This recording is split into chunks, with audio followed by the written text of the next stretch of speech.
it's alright with me.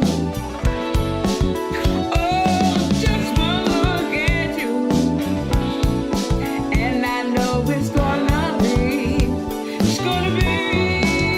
a lovely day. Lovely day, lovely day, lovely day, lovely day, lovely day, lovely day, lovely day, lovely day, lovely day, lovely day, lovely day, lovely day, lovely day,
Oh, Brian Harris and the New Thought Messengers, you are so loved, every one of you. You angels, all of you. Wink, wink, nudge, nudge. That's what I'm going to be talking about today. Hello, how are y'all doing? Hi, Johnny. Hello, everyone here, and those of you at home, welcome. We're so glad you are here. This is Bring a Friend February, so I am aware that there are folks who are here for the very first time, both here in person and online.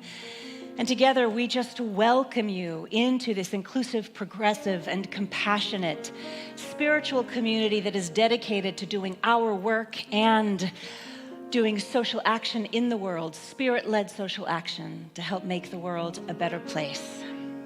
Let's all take a deep breath. This is the time in our service where we acknowledge that we are on the ancestral land of the Kalapuya people, and we affirm indigenous history, experiences, and sovereignty. And now, as we do, I would love to share our vision and mission. And if you'd like to join me with one voice, if you're comfortable, our vision. Recognizing our oneness, we envision a world that works for everyone and all creation. And our mission, providing spiritual tools for personal and global transformation. If you are new or newish, just a gentle reminder, we have all kinds of information on our website, also on the tables right out here by the front doors in the lobby and downstairs as well. I invite you to avail yourselves of that. And I would love it if all y'all would turn around and wave to those at home. Shayla's going to tell you which camera, just wave and say hi. Oh, you're moving the camera. Right on, Shayla. Look at that. It's very professional. I love it. Speaking of professional, we have a professional practitioner program here at the New Thought Center for Spiritual Living. It's a glorious education program where people go further in their spiritual studies and are trained in the art of affirmative prayer. They are called prayer practitioners or practitioners in our community, and I would like to invite up one of our beloveds, Terry Christopher, to do our opening blessing for us. Thank you, Terry.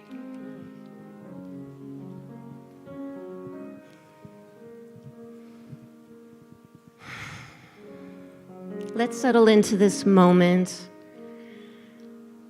with a gentle breath. And if you feel comfortable, you can close your eyes. And know that this time here together, whether we are on site or whether we are online, is a sacred experience, a sacred moment. And what I know to be true is that the divine is here. Its presence is felt so strongly. I am grateful for our music team. I am grateful for each and every one of you here and online. I know that this service will provide something that resonates within us. And it is blessed and it is sacred. And so it is. And I would like to invite Matt and Kendra Lambright up to do a testimonial, a share.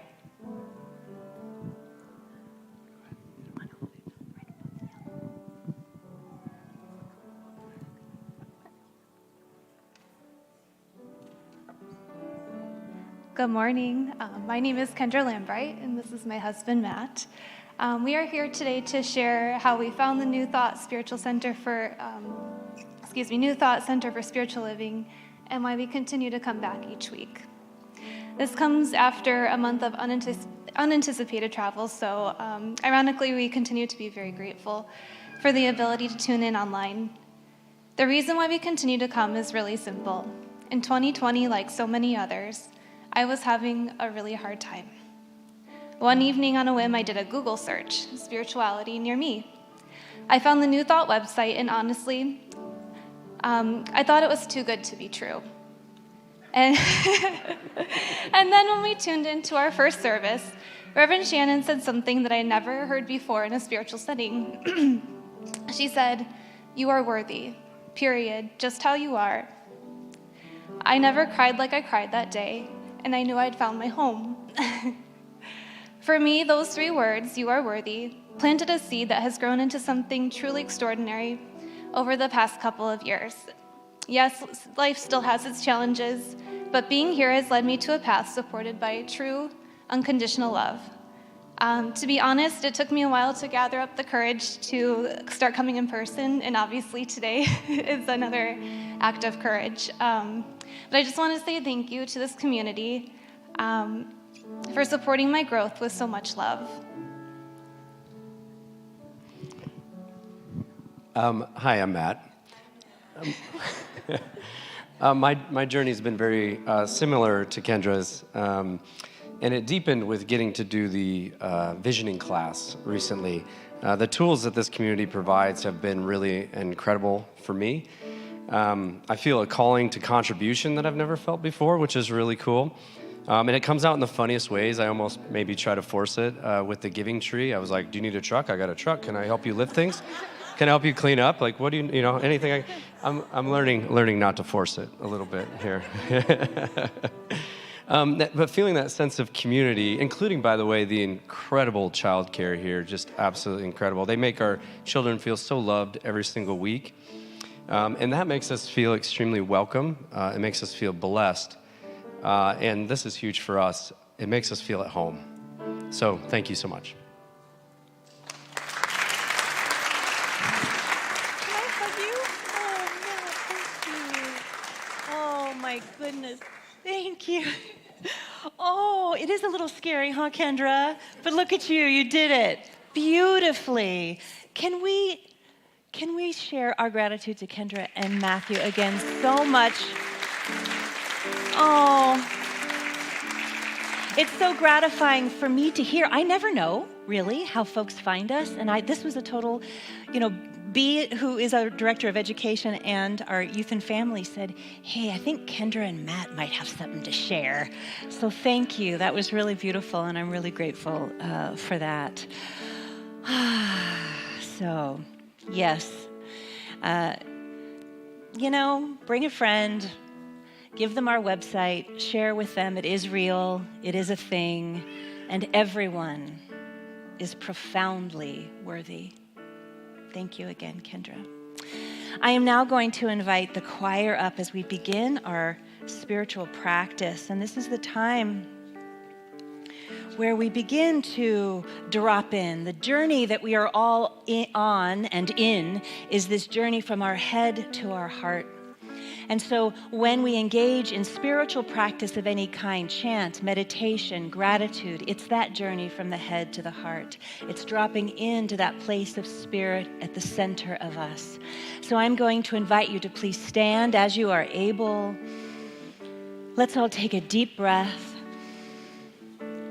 and just allow this prayer that is set to music, this truth that is sung, to wash over you and to be felt fully in your body temple.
And now it is a real pleasure for me to introduce a good friend of this community who hasn't been here in a while. Please give a warm knit sizzle welcome to Ms. Arietta Ward.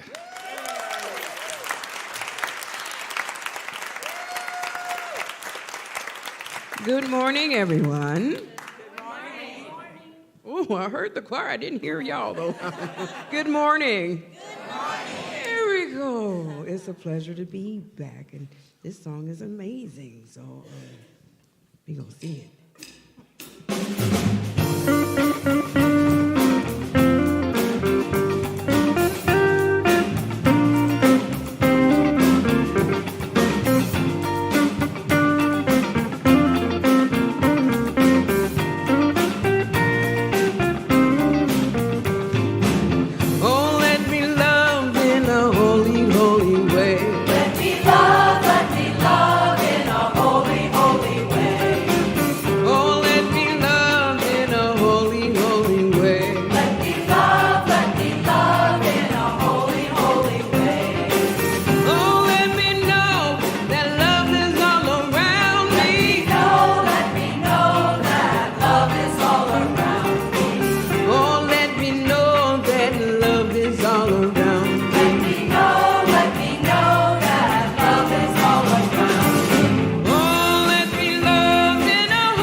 Thank you. Woo! Thank you so much, Arietta and the NTCSL Choir. What a joy to have you all here. Aww. Our choir of angels, all the love here. So, we have been celebrating Black History Month in this month of February. We have been diving into the timeless and the glorious work of Bell Hooks. This right here, all about love. What a glorious, glorious book that is. We've been unpacking it together this month. And the first week of February, we talked about divine love. And then the second week, we explored the idea of living by a love ethic. And Shelley did such a beautiful job last week, didn't she? Talking about redemptive love and healing love. Wasn't that glorious? Yeah, so beautiful. Now we move into this time this week where we get to really share together this concept that Bell Hooks talks about when angels speak of love. And this is her last chapter in the book, and it's a very rich one. I want to start by saying, our teaching is a practical teaching. It is a very grounded, very practical teaching. We just shared earlier in the service, every single week we say our mission, that we provide practical tools for spiritual and global transformation. It's on our website. It's our mission. So how the heck is a conversation about angels practical? Oh, buckle up, I'm going to get to it.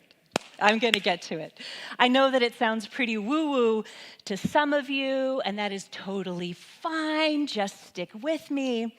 I am going to talk today about the intersection of science and spirituality and how angels fit into all of that, and how the ancient wisdom of the angels and the angelic realm is connected to us in our daily lives, helping to make our lives better and the lives of those around us better and more just.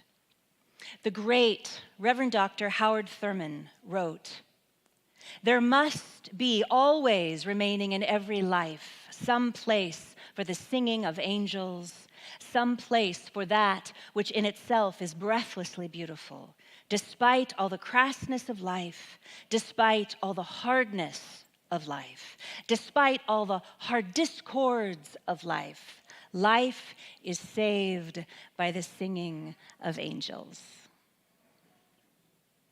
I hear a little angel singing in the back. Life is saved by the singing of angels. Prior to the pandemic, 7 out of 8 Americans believed in angels.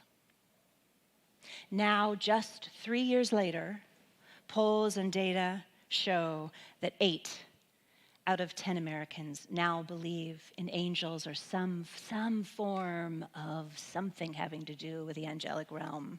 And this makes perfect sense to me.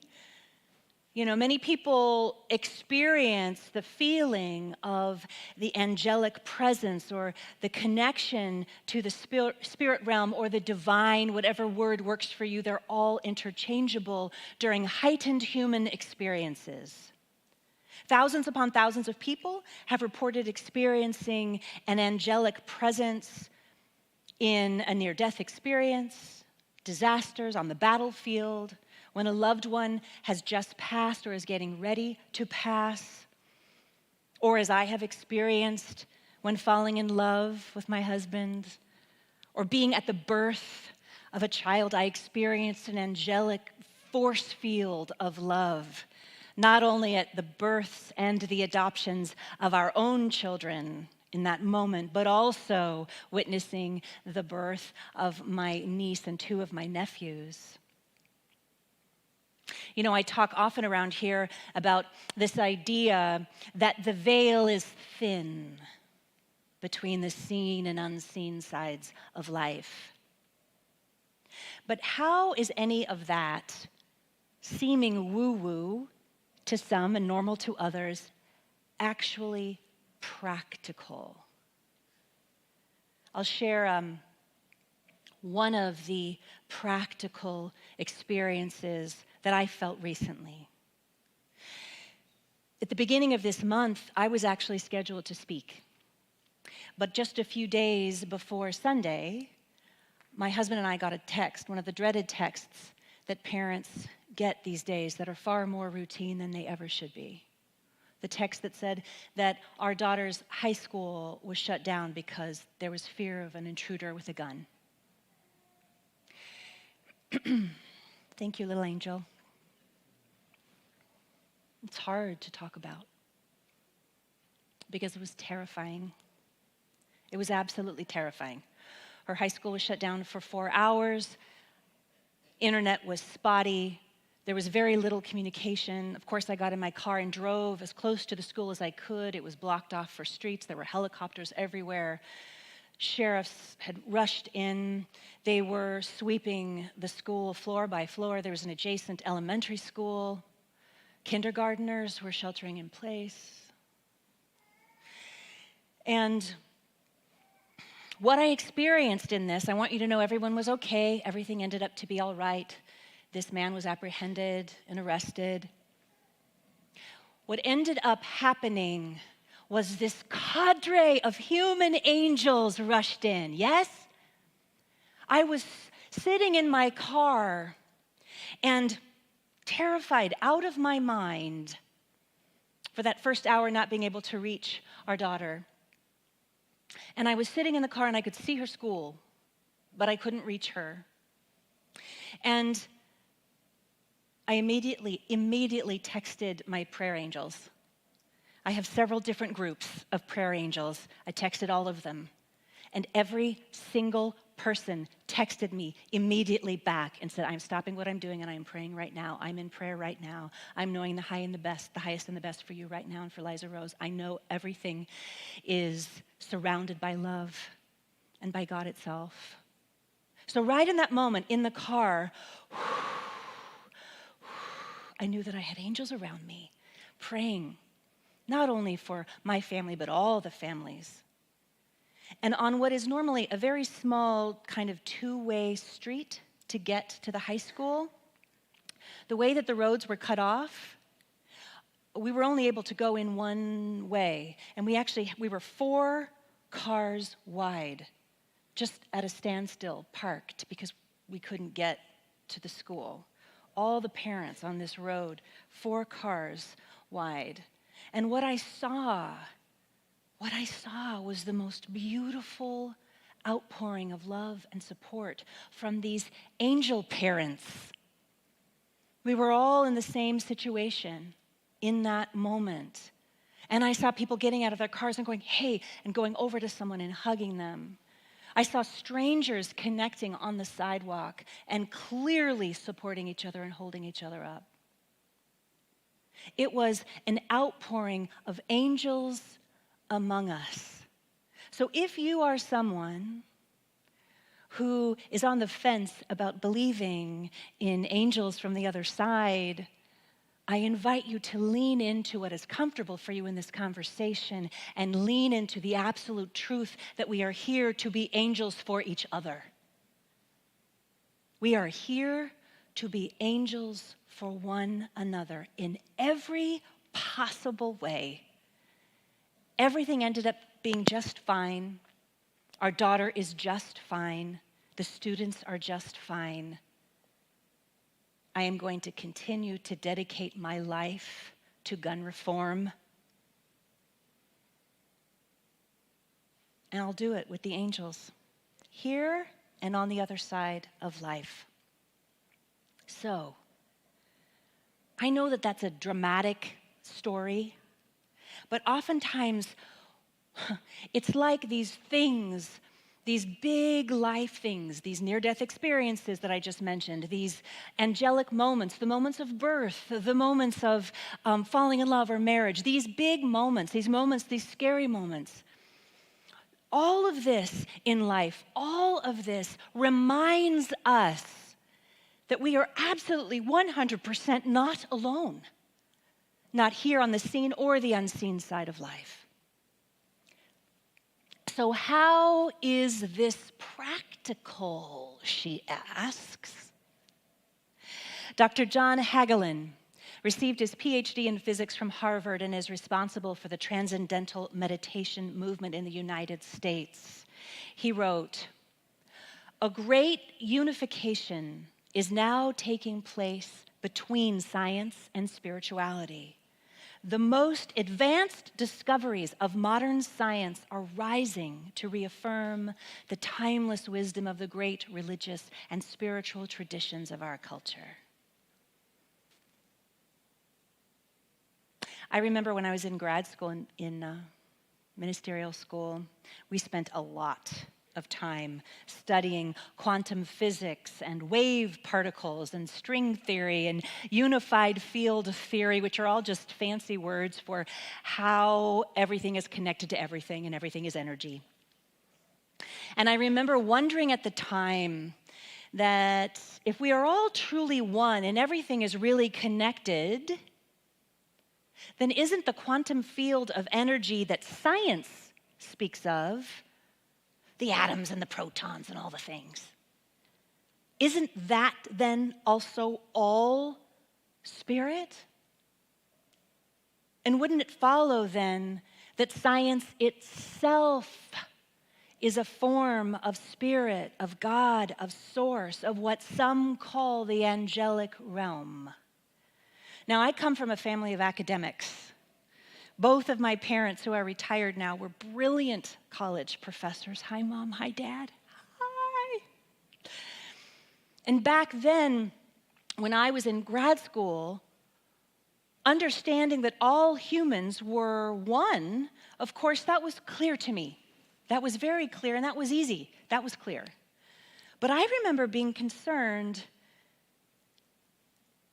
about thinking that the unified field theory that science proclaimed and the united field of consciousness that my spirituality taught me could be one and the same, that science and spirituality could actually be one thing, not science and spirituality, but that it all was a form of divine intelligence that was spirituality. That science and spirituality were inextricably connected, just like humans. That science itself was not only an aspect of the divine, but the divine in action. Following this, the theory then is that science is indeed spiritual. Are you following me? The thing is, I remember back then, coming from such an academic kind of culture, I remember stopping myself short and thinking to myself, well, I can't prove that. We talk about in New Thought, it's where science and spirituality meet. We don't call them the same thing. It's the science of mind and spirit. And I remember thinking to myself, this is very woo-woo and not very academic. I had a little bit of shame. And I was in seminary, I was in ministerial school. You know, I was a practitioner. I knew that we were all one, but my stumbling block was science. Because there's a part of my brain that is very logical, right?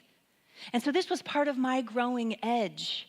16 years later, with countless demonstrations, what some would call miracles, I know, of course, that it's all one, even the most sciencey of things. But I remember this was the one place for me personally where I separated it. Unconsciously, I separated science and spirituality, God and science, not wanting to be embarrassed by the scientists around me. We humans like to separate things, don't we? We like to put things in comfortable boxes. Science is over here, spirituality is over here, academia is over here, ancient wisdom is over here. The seen side of life is over here. The unseen side of life that sometimes maybe we can feel is way over there. But when we do that, when we compartmentalize what is meant to be the grand tapestry of God, of the divine itself, the vast totality of the body of knowledge that includes science, along with the ancient alchemists and the seers and the shamans, and the knowledge of the medicine healers and the midwives, when we separate all of these little things into boxes over the centuries, all of these ideas, when we separate them, we are separating the very ground of our being and the air that we breathe, and we are creating a house divided. All of it is spirit. All the woo-woo stuff and all the science is God, is spirit, is source. We have an opportunity to unite those things in our brains and our hearts and our minds and live it in the world. Homeopathic medicine along with allopathic medicine. We have enough division in the world as it is, yes? When we speak here about oneness, we are not only speaking about the oneness of human beings, but we're speaking of the oneness of the natural world, of every single atom and particle and moment and breath and miracle. The very first sentence in Ernest Holmes's extraordinary textbook, In the Science of Mind, written in 1926, it says, "We all look forward to the day when science and religion shall walk hand in hand through the visible to the invisible." He wrote that in 1926. When we talk of angels, we are talking about faith in the unseen, faith in the invisible, as well as faith in the angels of our better nature within each one of us in any given moment. There is a beautiful story that Bell Hooks talks about in her chapter, in the last chapter of this book. And it's the biblical story of Jacob. Now, for those of you who are here for the first time, let me be really clear. The stories in the Hebrew and Christian Bibles are just that. They're stories. They're metaphor. They were actually never meant to be taken literally. That's happened very recently in human history.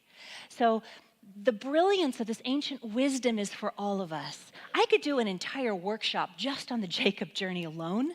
I'm going to give you a teeny tiny little piece. So Jacob is this guy. He's a man. He has faults. He also is capable of great love. He falls in love with Rachel, and he's told that he has to work for 7 years in order to be able to marry her, which he does. He's capable of love. He's also capable of error and mistakes. He deceives his twin brother Esau and his father.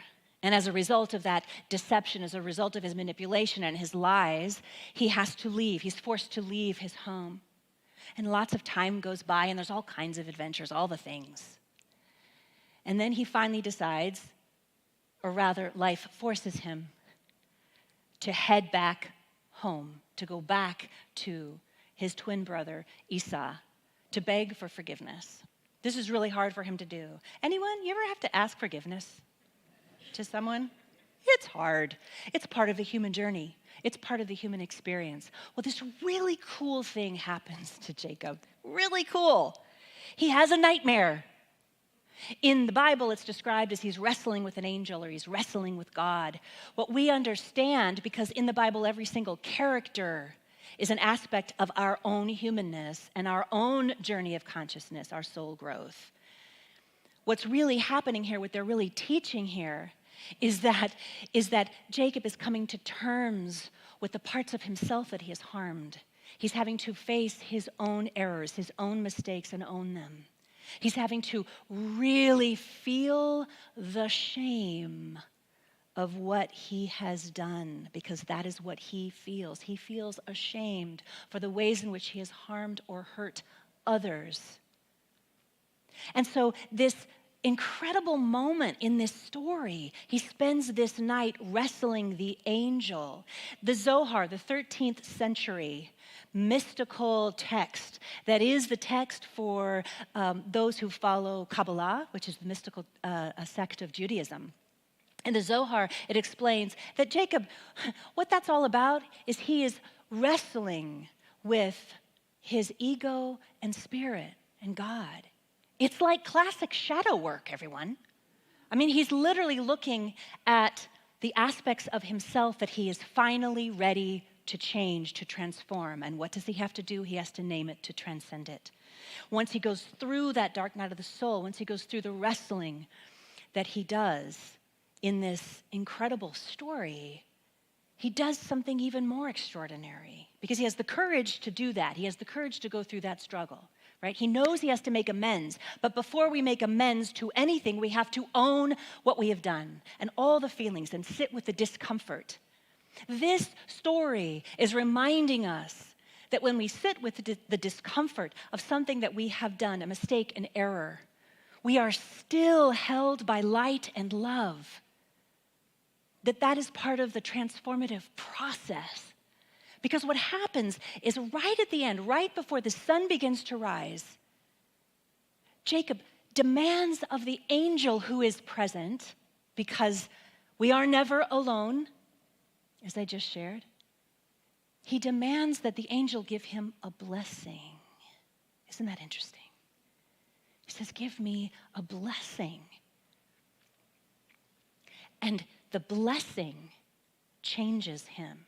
In other words, whatever difficulty, challenge, struggle you have moved through or are currently moving through, there is a blessing in it for you. There is always a blessing in it for you. There is something for you to learn, to grow from. It just is. For me, when I was sitting in the car, hands shaking, texting my prayer partners, my blessing in that moment was knowing that I have an incredible support system around me no matter what happens. I got to remember that. As a senior minister, sometimes I can forget that. I got the opportunity to ask for help, right? As disjointed as it was in the moment. And so Jacob is given this blessing. Now, Jacob in Hebrew, the word, I'm sorry for all of you named Jacob, the Hebrew meaning, the original meaning, is deceiver. I love you, Jacobs. But that's also the way in the oral tradition that it was explained. As soon as we meet Jacob in the old world, they knew, oh, he's working on that part of the human experience, those of us who've moved through anything around manipulation or deceiving or lying, right? Anybody? Ever? That's the Jacob in us. But here's the great news. Here's what is so beautiful about it. As soon as Jacob goes through the experience and sits with the discomfort and wrestles with it, names it, and then asks for a blessing from it, the angel gives him a new name. And what is his new name? Israel. Israel. What's fascinating to me is that later in Genesis, Jacob sometimes goes back from Israel to Jacob. You see it's salt and pepper because it's the human experience. So just know that there are times where we have transformed something and we've moved on to something else, and we're always given an opportunity. Are you going to go back? Are you going to go back to Jacob? Or are you going to stay in Israel?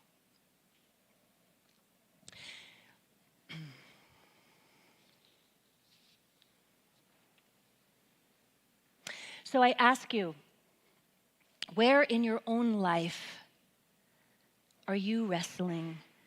Are you wrestling with something? Are you carrying any shame about anything right now? Or is there perhaps something that might be wanting to be healed from within you, or cleared within yourself, or perhaps with another person? Bell Hooks wrote, "As long as we feel shame, we can never believe ourselves worthy of love. We need to speak our shame and our pain courageously in order to recover." We need to speak our shame and our pain courageously in order to recover. Recover. Think about recovery groups. That's exactly what they do. When you meet with a practitioner and they just sit and hold the space, it's so beautiful to have a practitioner session and have someone hold that space while you are wrestling with your transformation, with your struggle. I love that this chapter in her book is called "When Angels Speak of Love." Because really what Bell Hooks is reminding us here is that whatever it is that we are moving through right now, whatever challenge, whatever is up for you right now, there is always a blessing available. There is always good. There is always good standing at the ready to come out of it as you make it more conscious. I say so often, the work that we do here is making the unconscious conscious, right? Bringing any shadowed parts of ourselves to light. This is that story. This is that opportunity. And as you think about this week, as you think about the ways in which you can move into a new name about something for yourself, I invite you to do it with such compassion and gentleness, with the softness and the love of angels. It's interesting to me that this conversation around angels, in the ancient world, in indigenous cultures and earth-based religions, angels or spirit guides were considered to be ancestors. I'm curious if anyone here, if you think of a family member or a friend as an angel in your life, or a guardian angel, or a presence in your life. Yeah, that is ancient wisdom. It's also fascinating that when you think about the Hebrew and Christian Bibles, the angels, none of those angels had wings. Wings didn't show up until 400 years after the birth of Jesus of Nazareth in art. Why? To remind us that we can be angels here on earth for each other. That was a huge part of that.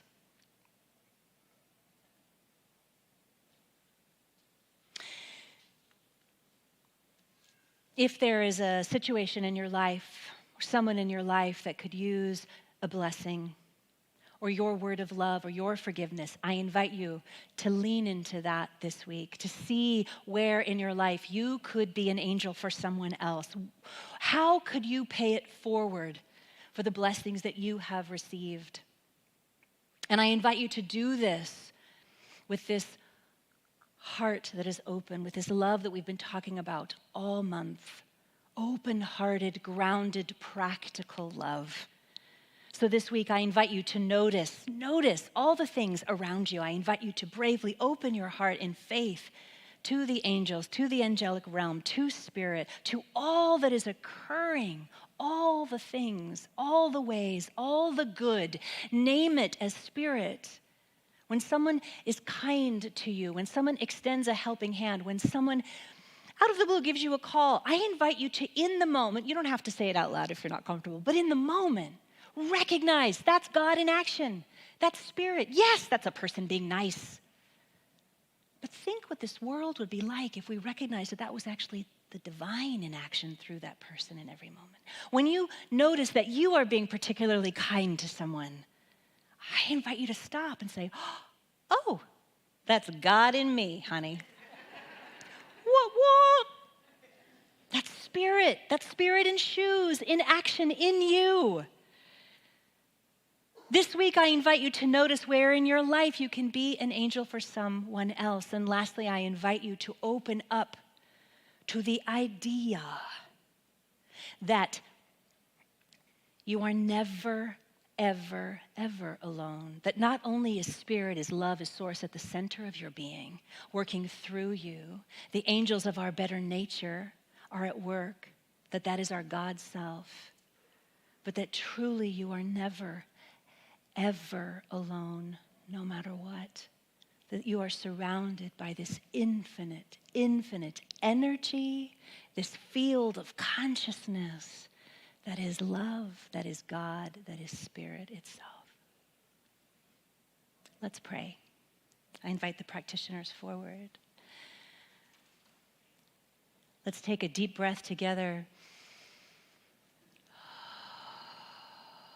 What a blessing it is to be in this place of grace, to recognize this thin veil between the seen and unseen sides of life, and that it is all one.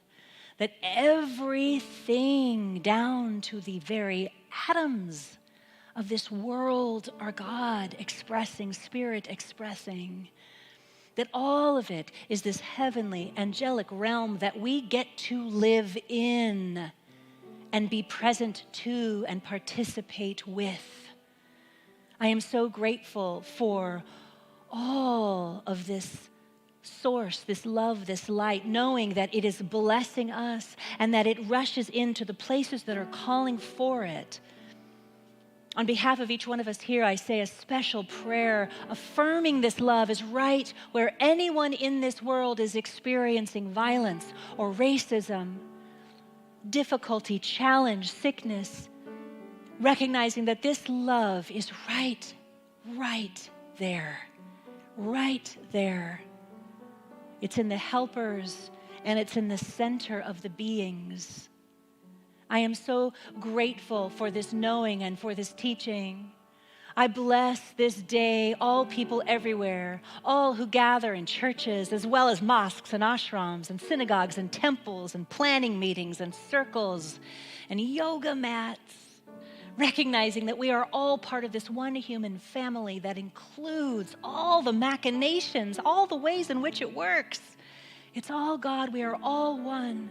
What a blessing to be in this together.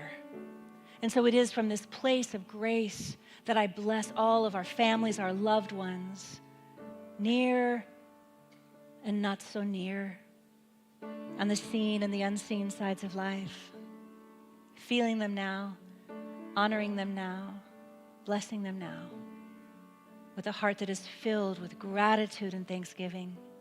I allow it all to be, and so it is. Blessed be. Amen. Thank you.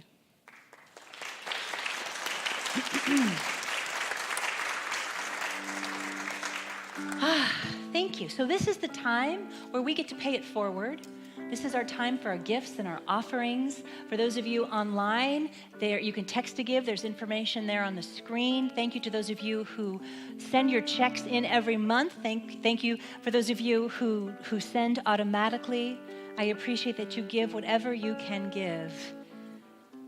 It is just so beautiful, and it allows us to do all that we do here. It just allows us to be here. And so with that, with one voice, let us together say our blessing. From the love of pure Spirit within me, I bless this gift. I send it forth to heal and bless and prosper. It does good work in the world and returns to me multiplied abundantly. And so it is. Thank you.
you know that it's time to get on board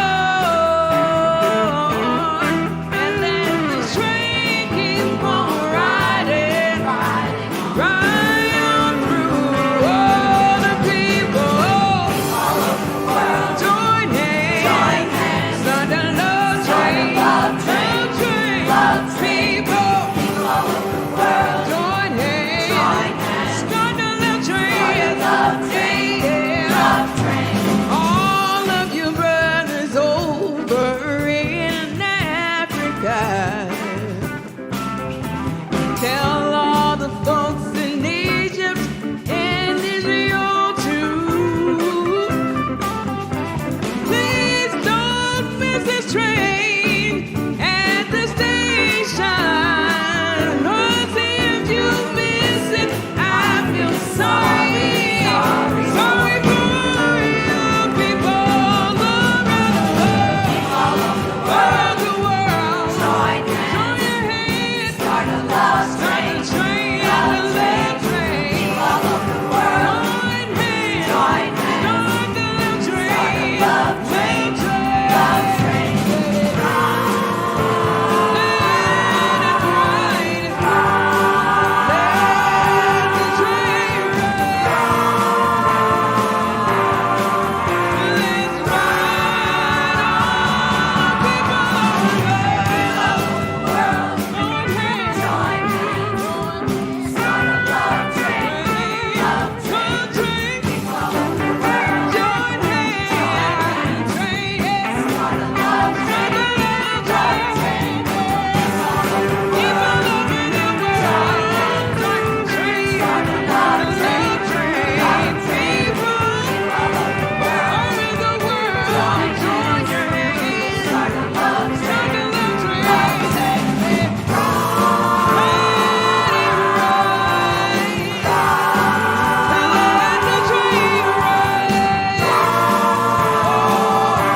Thank you. What a perfect introduction to our announcements. Love Train, joining hands. We have our Caring Corner opening up on Monday, tomorrow, and Tuesday from 11 to 3. Great opportunity to give and to receive, recognizing that they're both the same energy, the same love. So we are still requesting donations, and you can give at any time. And Caring Corner is open to anyone who just needs some care and love. So if you have any questions about what the needs are, reach out to me after service, and I can let you know what those are. And then the last announcement is we're starting back up doing ministry Coffee Creek. It's a minimum security women's correctional facility in Wilsonville, and we're looking for more volunteers. So if it calls to your heart, or if you'd like to bring the light of new thought to women in that situation, in that facility, there is a need for that. You can go to our website under the Social Justice tab and get more information there. So thank you, Reverend Shannon. Right. Thank you so much, Terry. Can I just say that Terry is my angel today. Our beloved practitioner Dana, who was going to facilitate at the last minute, woke up not feeling well, and I texted this one, and she said, "Of course I'll be there." Can we hear it for Terry, please? Angels are everywhere. Speaking of angels, not only you beloveds who are here, we've all had this incredible experience of snow here in Oregon. Thank you for being here. Those of you online, we have folks watching from Nevada, from Colorado, from Florida, from Germany, from Oregon, from Hawaii, from Texas, and from the Valley of Fire State Park in Overton, Nevada. So glad that you joined us. Thank you so very much. I invite all of the practitioners to please come forward, as I want to just remind you, they're going to be right down here in the front. You can come forward now. They're going to be here to pray with you after service. And those of you online, there are practitioners who are our online moderators, and they will be available for you in a private breakout room. You can have prayer with them as well. It's such a beautiful, beautiful opportunity to pray with a practitioner. Truly, they are angels among us. And so, speaking of angels among us, can we hear it for our choir and for Arietta Ward? Thank you so much. Our incredible band. Beautiful, all of you, just wonderful. So with that, I invite you to stand as you are able as we share our final blessing. May you go in the light, as the light, and with the light until we meet again. May the long-time sun shine upon you, all love surround you, and the pure light within you guide you on your way. You are so loved. Mwah. Have a good week. I release, now let it go.